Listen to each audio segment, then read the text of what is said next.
ابھی وہ منتظر ہیں ایک مسیحا کے کہ ہمارا اصل مسیح آنے والا ہے، وہ ان کا کوئی لیڈر کھڑا ہوگا جو اس دعوے کے ساتھ کھڑا ہوگا کہ اب میں اس مہم کو شروع کرتا ہوں کہ جس سے وہ جو گریٹر اسرائیل ہے، پوری عظیم تر اسرائیل وجود میں لاؤں گا۔ دیر کیا لگتی ہے؟ کوئی وزیر اعظم جو بھی ہو اسرائیل کا کھڑا ہو جائے ڈٹ کر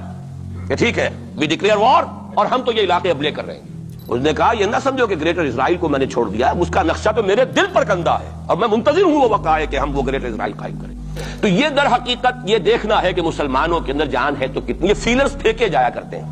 اندازہ ہو جائے کتنا ریئیکشن ہے۔ وہ ریئیکشن جتنا کچھ تھا ہو لیا، اور ہمارا ریئیکشن ہونا کیا ہے؟ اس سے پہلے جب مسجد اقصیٰ کے ساتھ جو بھی بے حرمتی ہوئی اور جب یروشلم گیا ہے، کتنا کو رونا پیٹنا ایک دفعہ تو پورے عالم اسلام میں ہو گیا تھا، اب کہاں ہے وہ رونا پیٹنا؟ اب تو ریکنسائل کیے بیٹھے،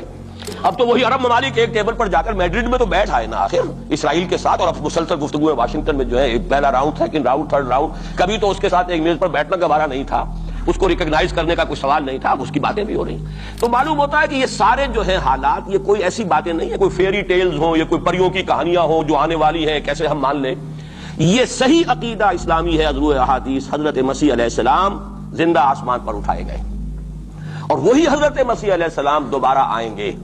اور یہودیوں کا آخری قلع قمع انہی کے ہاتھوں ہوگا۔